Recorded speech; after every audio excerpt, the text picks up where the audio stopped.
Hey guys, this will be video 21 for the Flying V design build, and this will be the last video for this guitar, and it will obviously finish out this series.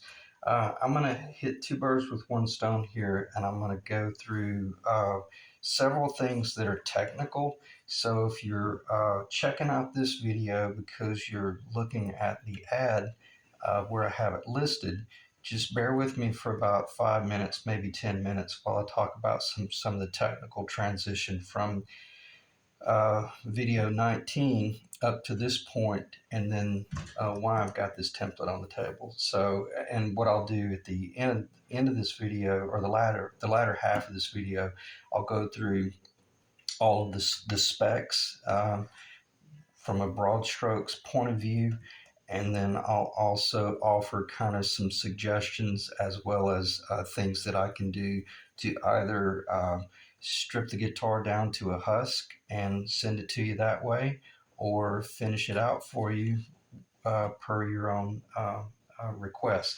So on that note, let me get this off the table. What this is the template that I've used to build my Flying V's, and this is the fourth Flying V that I've built in the last two and a half, maybe going on 3 years now.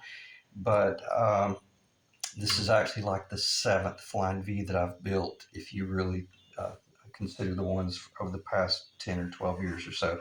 But this is the template where it all started from, and this is based on a 1950s Carina specs vintage guitar, not a tracing, but just my own engineered dimensions, and based on information that I got online and all that type of stuff, and then tweaked a little bit to achieve my own custom design.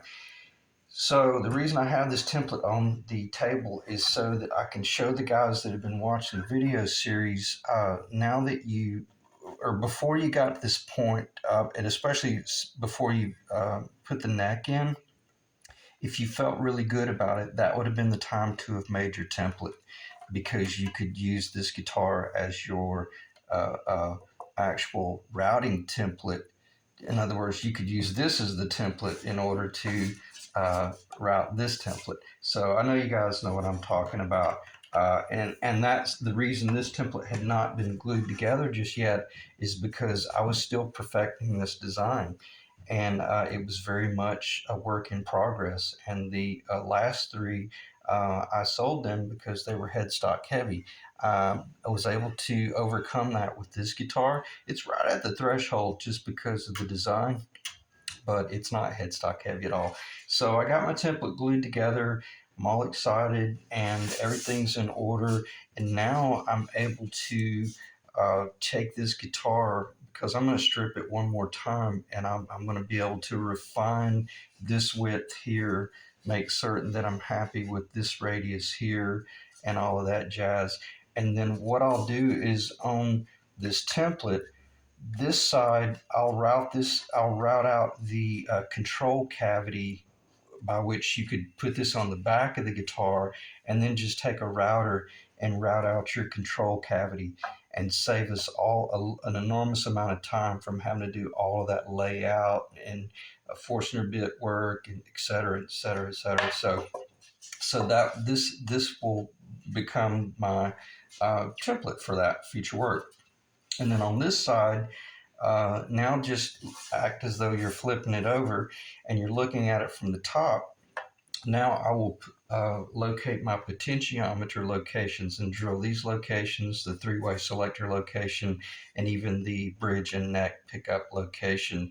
And then I may leave the actual bridge itself blank, because not all Flying V's that I would build would have a Floyd Rose. Some people don't like that design, so I might make it more of a universal. So let me get this off the table, but I guess I say that to say this: if you've been working on a custom design for a long time, and you finally reach that point to where you feel good about it, now it's time to make your template, so you'll be able to speed up production. Okay, in reference to this guitar, yeah, let me just start. Let me look at my list here and hit something very. Let me check the time. All right, I'm under 5 minutes. So, in reference to the item being listed, basically it is on eBay, and if you want to do a search, I'm planning on shipping it internationally. So communicate with me though first, because there's certain countries that I can't ship to. So let's just make sure that we communicate first, and otherwise I will. But you can find it under custom flying V per Karina specs. Karina spelt with a K, Korina specs, and then it'll also have the words Floyd Rose in the title, and I think possibly Gibson parts. I'm not certain. I may have deleted that. But if you do the custom V Floyd Rose custom per Karina specs, you'll find it. And so yeah, there you have it. As far as now, let's transition into if someone's wanting a little bit more information about the actual paint finish. Well, let me just start from the back, and I'm gonna just hit this briefly. I'm not gonna tell you. I'm not gonna give a vocational study on mixing paint or tinting paint, but this body and the neck basically has about the body has about 17 coats of really thin baleen nitrocellulose lacquer. Okay, M610-1406. Do your research, and that's what the pros use.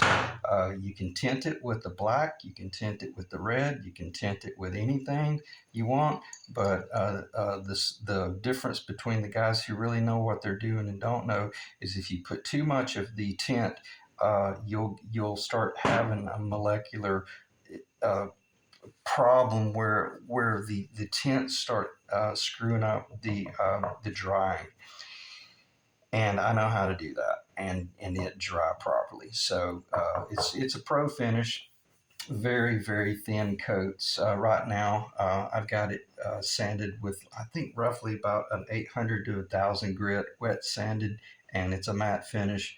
But I could put a buffer on it, and you could have pretty much mirror reflection. I don't like doing that, but I will do that if I have to.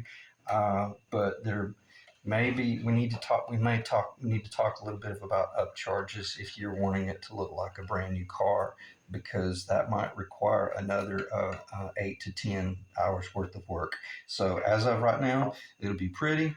It'll be very well protected, and if anything, it's going to have a few little dings, because even though it's a new guitar, it's a prototype. It is used, and I don't build brand new guitars. I don't sell them that way. I build guitars for guys who are players, not collectors.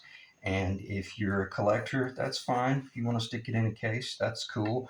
But don't expect it to look like a brand new Silverado or a Corvette, or pick your favorite vehicle, Ford, whatever the Ford version would be. So anyway, 17 coats roughly on the body, probably I'm guessing maybe about 12 coats on the neck, headstock. Everything's matte finish right now, but it would buff out. I am going to be stripping it again and doing a little bit more fret dressing and polishing. And then I'm going to verify that all the frets are nice and well fastened, because all of my frets are actually glued in. I glue them in with a thin CA glue, which I call jet glue. Do a little research, and a lot of the guys that are building guitars, they will epoxy their frets in, or even I think Robert Benedetto back in the day, he was gluing his frets in with like a tight bond. And it's not that it's a permanent fix as much as it just assures that there's a real solid connection there. I'll go ahead and do this just because I'm talking about it, and that way I won't forget. But your target is in one of the early videos, this neck, these frets were loose. And when you would hit the fret, you would hear it go thud, thud, thud. It was a real thud sound. But your target is to get the fret. I'm hitting the fretboard right now. But now, well, I was accidentally hit the fret. Let me hit the fretboard. So now here are the frets. Hear how much brighter? and that's on the outside of the fret. You get in the middle, same thing, still nice and bright. So all the frets are glued in, okay? And they're glued in with CA glue, which you're thinking, well, is that permanent? Not if you put a 25-watt soldering iron on it. They'll let go immediately. And I mean, heat. Well, I can melt aerospace grade epoxy with a 25-watt soldering gun, so they can be replaced if needs be. But that'll be decades from now. So, all right, I'm gonna stop talking about that. But all the frets are glued in, but I have not polished them yet. And since we're talking about frets, I'm just going to go off the cuff a little bit here and talk about something that the guys in the video series will know what I'm talking about. Um, Let me see if I can get it without knocking the camera off. This has been brutal getting this view. All right, this fretboard had an overhang. I'm not going to try to explain it like like a first grader, but everybody that has been following the series knows that this fretboard had a bit of an overhang, and then the mortise and the tenon stopped about right at that threshold right there. Yeah, was it right there? Yeah, it was about right there. So that overhang space was filled in with rosewood, okay, from where I build guitar necks, so that now there's a solid connection there, not only on the sides. And I'm hoping this is in the camera, because I don't want this to turn into a 45-minute video of me just talking about extreme detail stuff. Hopefully that's showing up, but it's even filled in back there as well. So let me stop talking about that. But to me, those are the things that it took me probably 2 hours to do that, if not longer. But those are the things that make the difference tonally. From a tone standpoint, I'm hitting the wood right now. I got a real good connection into the body and no dead spots. And then once I hit the frets up there,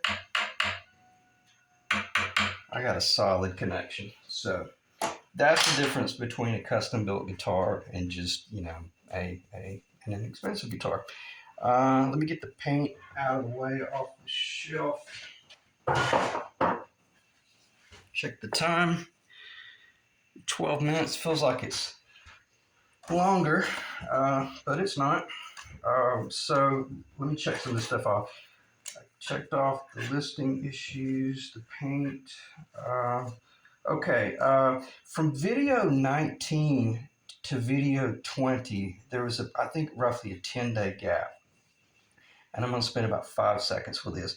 I deleted the original video 20 and 21 because it had a ton of information in it that ended up being unnecessary. And I didn't delete it because there were issues there, but I went a different route. Anybody that's been following the series, I had planned on possibly doing a stinger. I did the stinger. I didn't like it. It did not look good. So I didn't see the point leaving those videos up, just because it would have been a waste of everyone's time. But it has been set up. I've probably played it. I've had it set up on average about probably 4 to 6 days. It's played in. All the crickets are worked out of it, what crickets there were.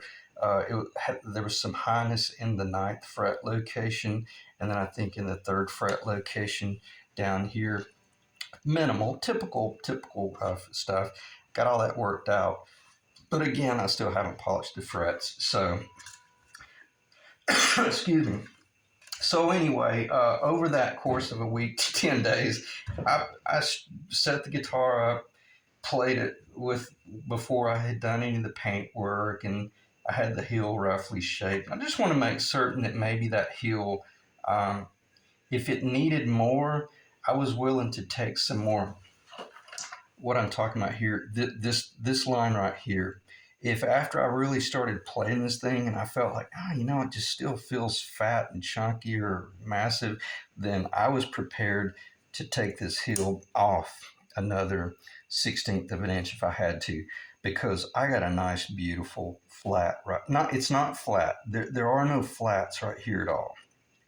But I have a beautiful compound radius curve that goes into this incredibly well-defined 1975 to 1980 Gibson Les Paul custom per Rick, and I'm not going to say your last name, but Rick's custom guitar custom Les Paul that I restored.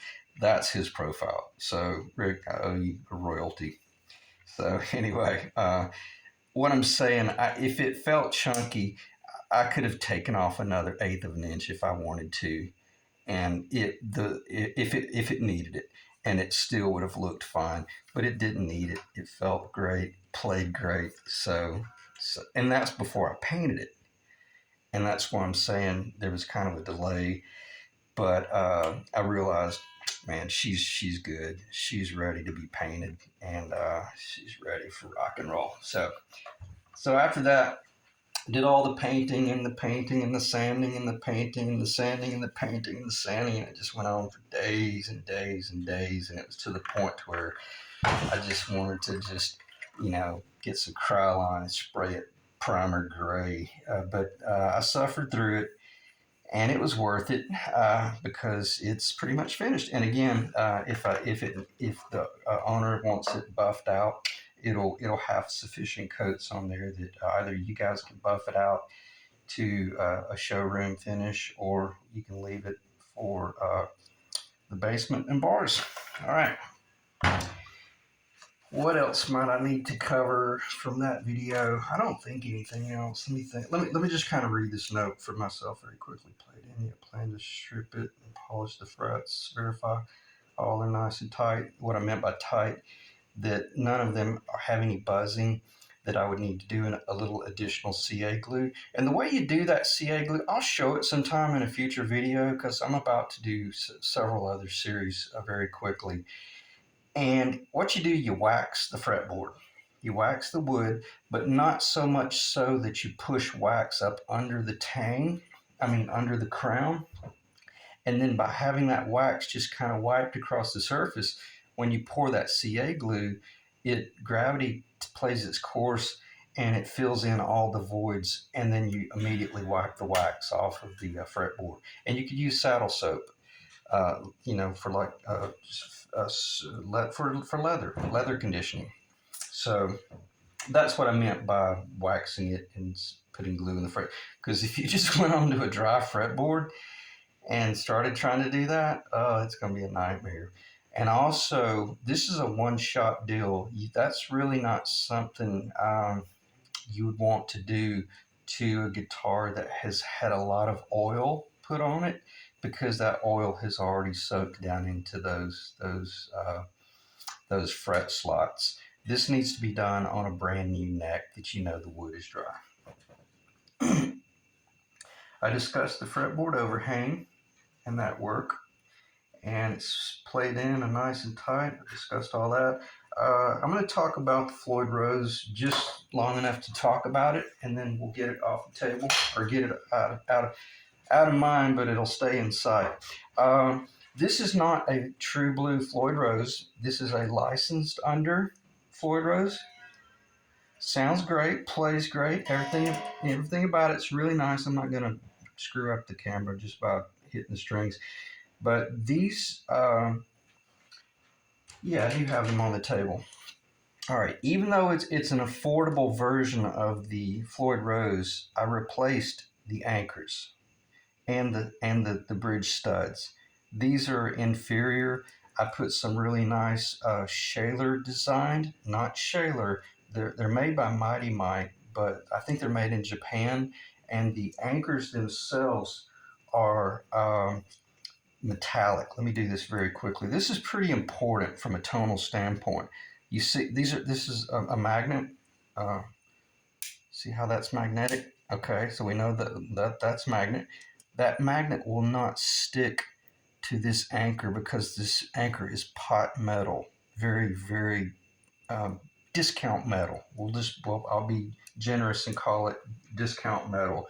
The anchors that are in here, they are as metallic as the studs, so that when you put that set of magnets on there, that means any tonal transfer from these strings into this whole metallic industrial-esque Floyd Rose stays in really good metallic surface.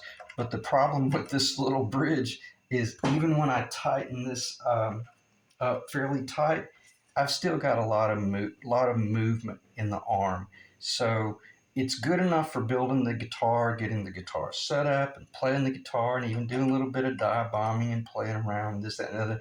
But this guitar, the level of the build of this guitar really deserves to have an authentic Floyd Rose installed or an authentic Shaler.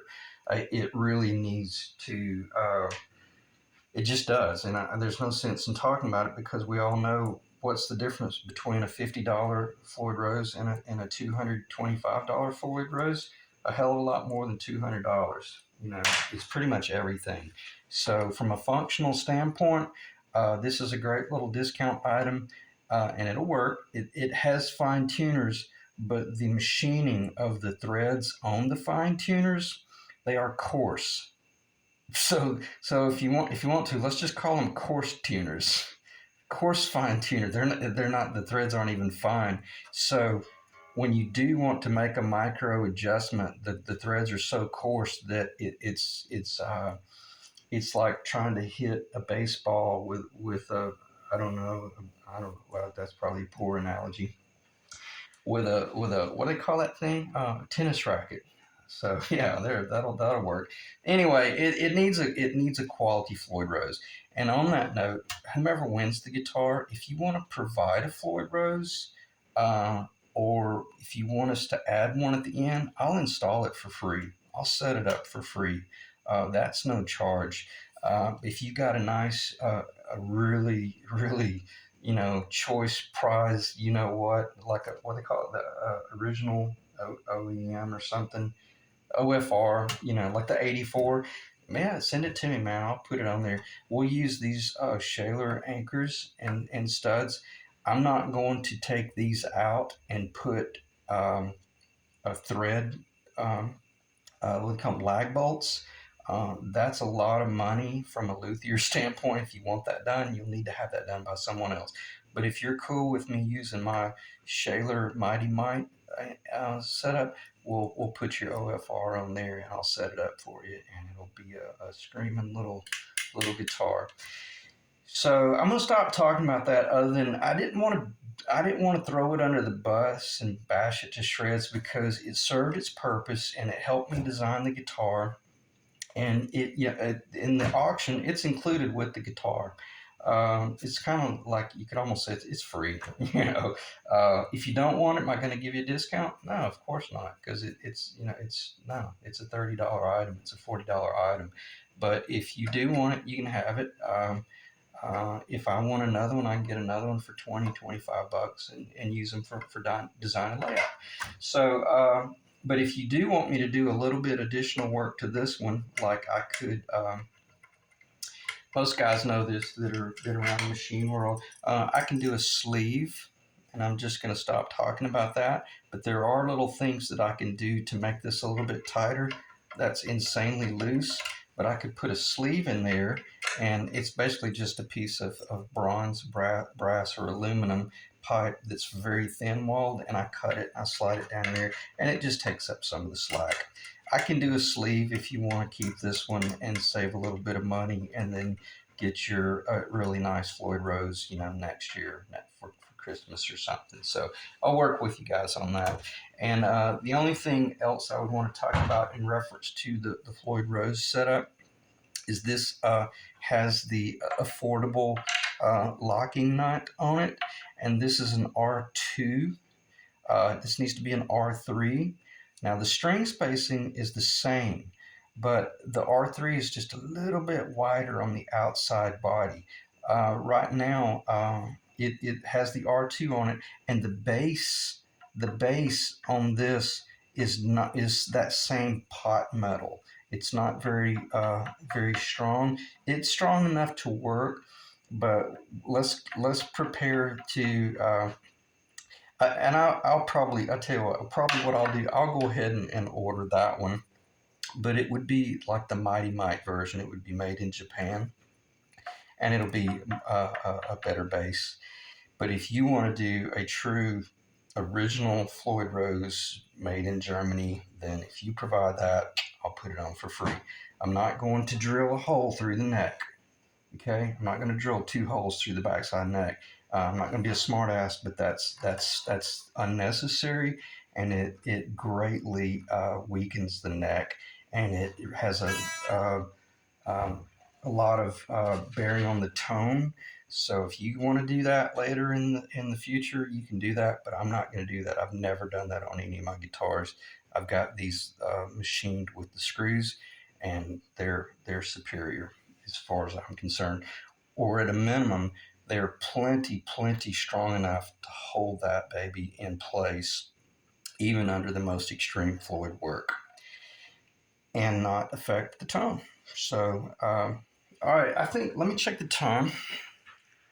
We're at 25 minutes. I really want to. I want to end the video there because I don't want this to turn into just an ongoing discussion about how to build a guitar. Because I've got another series coming up where I'm about to build a 1954 to slash 1955 solid Honduran mahogany Les Paul-esque type guitar, and that's going to be an incredible series. Probably will be starting it this week because the parts will be coming in from the client this Wednesday, and that looks like a really good job. So I will talk a lot more in detail about how to build a guitar in those series and how to build a neck and all that type of stuff. But I just wanted to do this video in addition to the one from earlier today where I was outside. And unfortunately, the video I shot outside was not, once it uploaded, it wasn't nearly as clear as the video that I shot. So a lot of compression going on there, and it got really kind of foggy in certain spots. So I apologize for that. If I were to do future videos outside, I'll make sure to be real slow with the camera work and try to keep that stuff under control. So let me check my list here and make sure I didn't miss anything that was really important. I probably spent more time with the Floyd Rose than was necessary, but I think if I was getting ready to spend money on a guitar that the luthier slash design builder claimed was custom, I would want to hear them talk about things like that. And if you're asking my opinion, we need to get a new Floyd Rose on there as soon as possible. But this one's fine. It'll hold the string straight, and it sounds good. It does. It sounds really good. It's just a little bit quirky when it comes to really getting the full benefit of what Floyd and Leo and Eddie and all those guys that have made a difference with that thing intended. The only thing I did not mention about this in the early videos, this gets a little bit technical. I measured the height difference between here and there. There is no difference. It's identical. It's perfectly flat. It's just over 7 millimeter. I would have preferred it to have been about 8 millimeter, maybe a little closer to 9. But I'm still able to get about a half step. This thing's buzzing a little bit.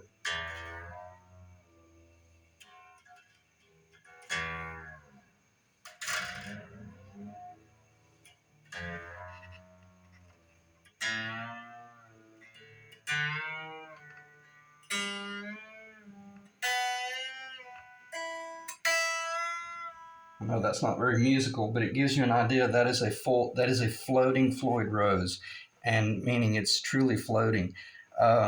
I could loosen this claw a little bit and let this Floyd Rose tip up. Right now, I have it perfectly flat with the top. Some guys will actually run it perfectly in level with the strings, and that will allow them to get a little bit more clearance on the tail in the back, for really exotic, extreme up bending, I guess, or up pitching up in your notation or in your crazy note work. So anyway, I'm gonna stop talking about that because I hadn't thought about talking about it, but I just want to let you know it is truly floating. It's about 7 millimeter, a little bit more than 7 millimeter, perfectly flat. So what does that tell us? That the neck is installed perfectly flat with the body. I hit my target, and it's perfectly consistent, and it's not cocked either high or low on the bass or the treble side. So checking my notes again, going once, going twice, anchors, Shaler, tune, changed over, etc., etc. All right, so it's on eBay, and I started the auction out at 700, which I think is incredibly fair. And let's all watch it and see what happens. And hopefully it'll go to the UK or Australia or Japan or somewhere really cool, and get a new zip code, maybe even Sweden or Norway. So, and then maybe it'll stay here in Alabama. All right, thanks guys. I really appreciate you staying in the ring, and I apologize for a lot of some of the early camera work because a lot of this stuff I was just prototyping through and working through and trying to get more comfortable about what I should present and what I shouldn't present.